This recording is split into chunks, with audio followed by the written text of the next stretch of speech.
Hello. So I wanted to do a little bit of a video today about intuition. So I'm driving and it's raining currently. You can hear the windscreen wipers going. But quite often I get these like little moments. I'm like, I need to make a video about that. It's really important. And then I don't do it and I get swept up in the moment. And that's kind of also why I'm making this video, because that's intuition as well, right? So before I had really connected in with my intuition, I didn't know that I wasn't connected to my intuition. All I knew was that my life was, I just felt like I was a victim of my own life. I felt like I didn't have any control over anything in my life, that things were kind of just happening to me. And I really struggled because I was like, why don't I know myself the same way that other people seem to perceive or know me from the outside? Or why is it that I can't figure out the answers to my own questions? And why is it that I don't seem to trust my own responses to things? Because something would happen, I would have my own response, and I was in quite a toxic relationship, friendship at the time, and I'd often be told that I was wrong. And essentially I trusted somebody else to tell me that my intuition was incorrect more than trusting myself to know that my intuition was correct. And that relationship, whilst it was what kind of nearly stopped me from being in my intuitive flow, I also needed to be in that relationship in order to know what it was like to lose that connection, because ultimately that's kind of what's led me to working with people today and helping them to connect with their own intuition. But I remember back then hearing this word intuition and I was like, what does it actually mean? What does it feel like? I'm a Virgo sun, I'm very practical. So for me, spirituality needed to be grounded in a way, and it needed to be practical in a way. There needed to be some sort of tangible element to it. And I guess in the work that I do with my clients, that's kind of what I bring to the work that I do in the world in general. I feel like I'm a bit of a bridge between two worlds, between the kind of three-dimensional, materialistic, practical, heavy, solid, earthy world, and then the more mystical, high vibrational, higher frequencies, energetic space of spirituality. And a lot of the work that I've done for myself has been to make the woo-woo more practical and real, which is a very challenging thing to do, to make the invisible visible. But this is the work that I do, and it's what I do then to help other people to figure out the same, okay? But for me, we're talking about intuition. Like everybody has this voice in their head, okay? So everybody chats to themselves, everybody has a good owl natter.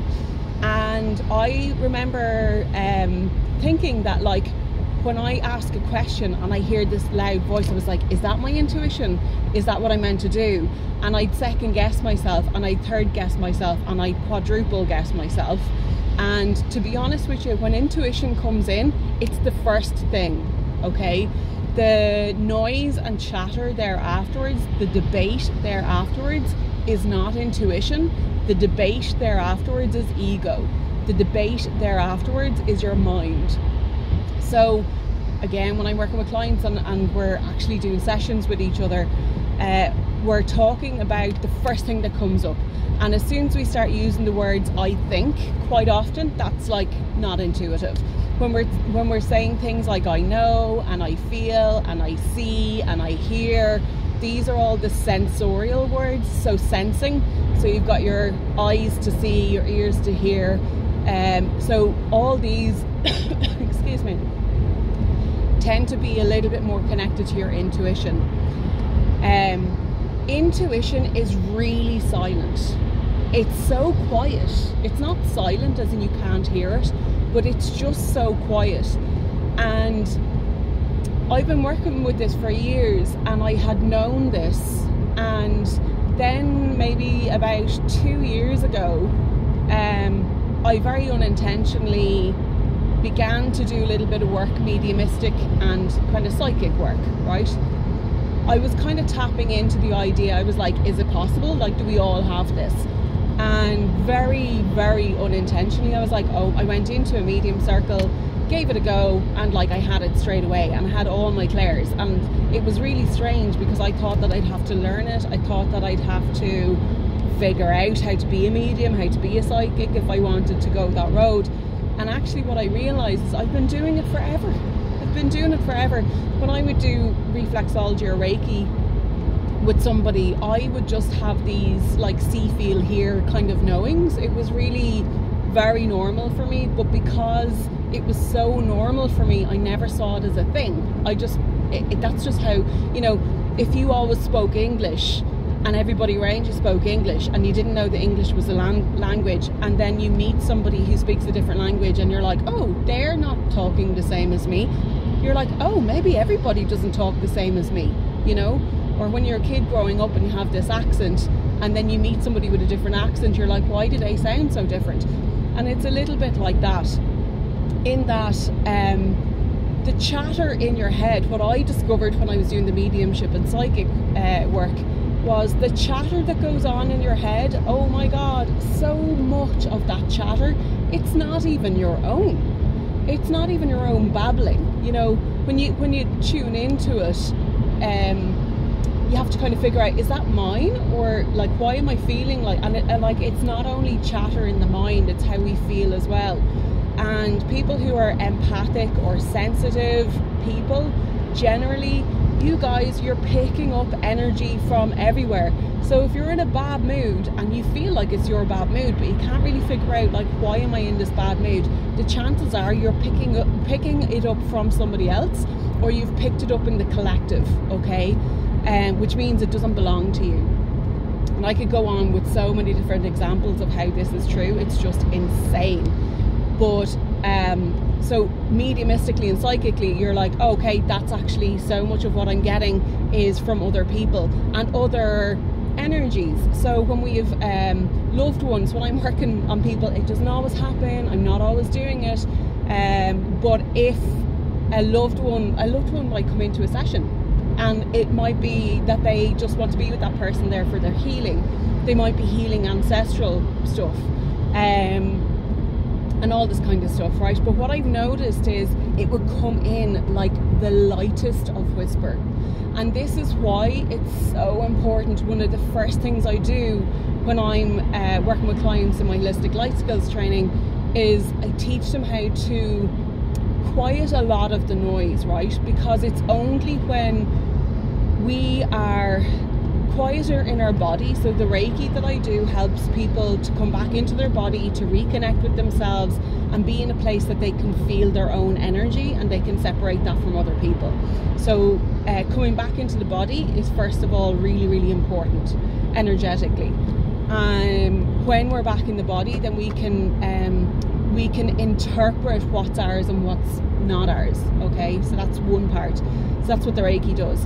And then the holistic life skills that I do teaches people to quiet. So things like meditation and chanting and working with the emotions and a list of emotions that I get people to work through, feeling and tapping into them, so that we build a language with our own self. Because how you feel joy, love, excitement, fear, anxiety is going to be different to how somebody else experiences it. The theme will feel the same, but how you personally feel it in your body will be individual and personal to you. But quite often we haven't learned how to label our emotions, because as kids we've never been taught.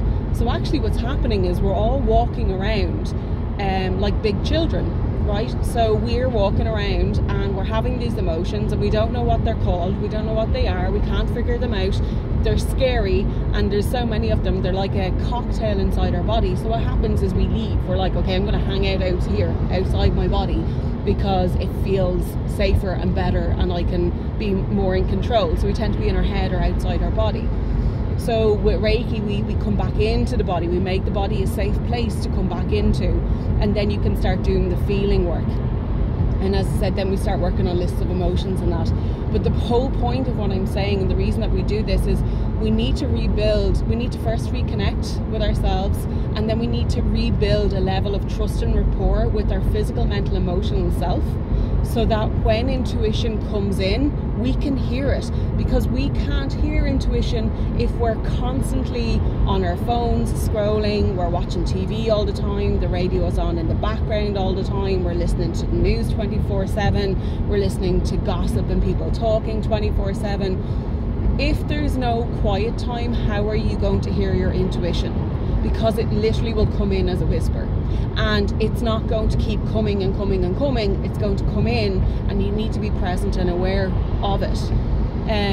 The other thing as well is, for some people it will come in as a whisper, other people it will come in as signs.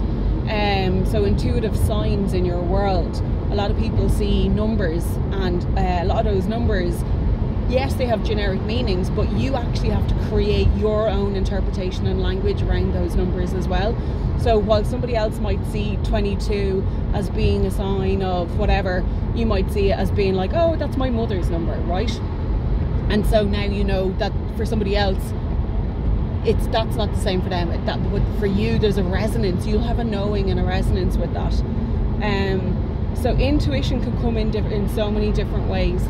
But if we are not, first of all, in our bodies, and if we are not, second of all, have enough quiet space and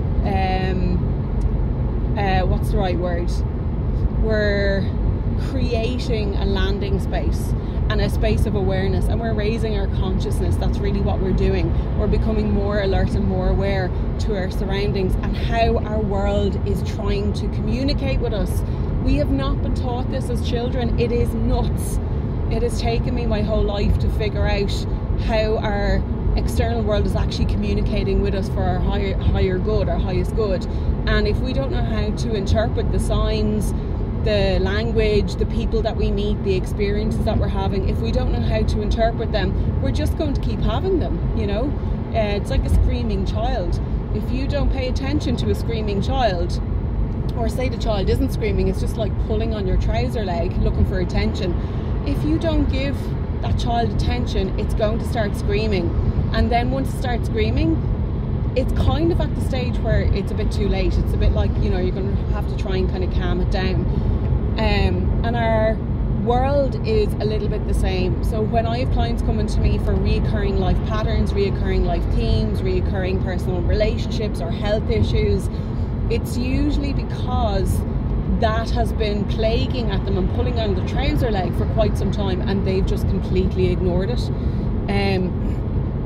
And what's happening now is it's screaming so loud for their attention that they have to pay attention.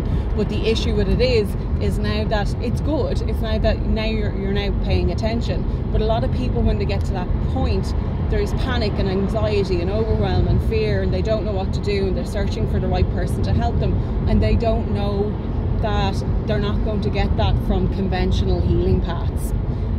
Because the issue is so much deeper, and it doesn't have to be scary work. It's actually beautifully simplistic work, but it just takes your practice and attention to be able to tune into those little intuitive nudges.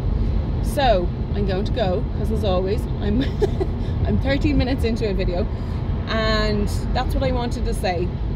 If you're somebody who is looking to reconnect with their intuition, if you're somebody who's looking to rebuild their trust and rapport with themselves, if you feel disconnected and you want to reconnect with yourself so that you can deepen your intuition and deepen your spiritual practices, your practical day-to-day wisdom, and be able to control your own life to a certain extent with more ease and flow, then drop me a message below, and we'll have a chat about how you can work with me. I offer Reiki as, you know, the path for healing. I offer astrology as the path for learning about ourselves deeper, and then I offer holistic life skills training to be able to give you the tools on how to become your own self-healer, your own master. And yeah, just drop me a message, let's have a chat, and I shall talk to you then. You can either drop it in the comments below, you can email deborahjsoulnavigation@gmail.com, and you can also check out my website, deborahjkelly.com, for more information. Talk to you soon. Bye.